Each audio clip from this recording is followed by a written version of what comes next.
Hello mga ka-MJH! Nandito ulit tayo sa ating Daily Greetings of Gratefulness. At ngayon kasama natin si Ma'am Darlene from Heart Station. Ayan, Ma'am. Hello po. Kukuha ka lang ng question tapos sasagutin mo. Okay? Kuha na isa. Ayan, ayan. Ako lang magbabasa. Ma'am Darlene, ang question. Ano ang pinakamataas na bundok sa Pilipinas? Mount Apo. Mount Apo! Tama!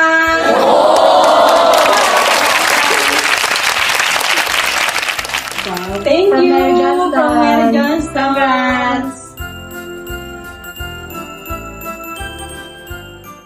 So yun, nakilala ko nga ang Mary Johnston. Since dito po ako sa Tondo nakatira, nakikita ko na po siya. Tapos dito rin na-admit yung lolo ko. Then, very grateful din ako kasi nakapag-asawa ko, na-stop ako mag-work as my profession na graduate ko. Tapos, pinag-pray ko kay Lord na sana ako magkaka-work ako dito sa malapit lang sa Tondo.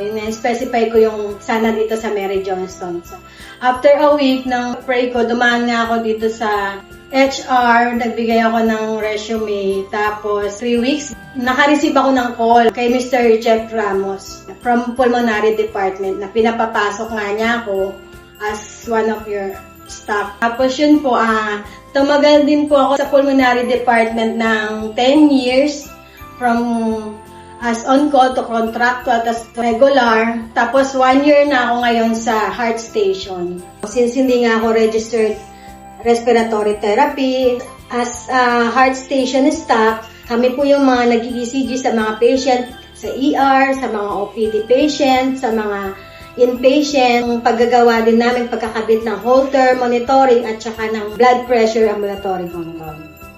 Grateful din sa akin kasi nga 8 to 4 na shift ng Heart Station.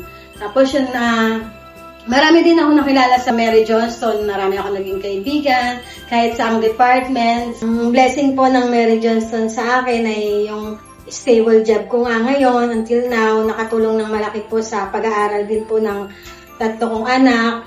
And then, para tulong ko na rin sa husband ko, yung maging regular ako dito sa Mary Johnston. Napakalaking tulong din po. Yun nga rin po, blessed din po dahil yung family ko po kapag ka po nagkakasakit, yun, natutulungan din po ako ng Mary Johnston.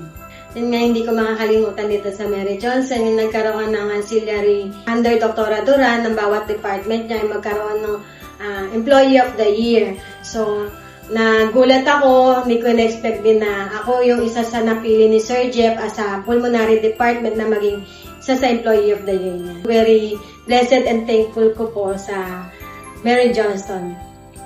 Happy 118th anniversary Mary Johnston Hospital. Ang wish ko lang and pray ko po sa mga empleyado po na maging strong pa po tayo, give their strength, lalo na po pagtutulungan at sama-sama natin kakayanin po ang lahat. God bless everyone.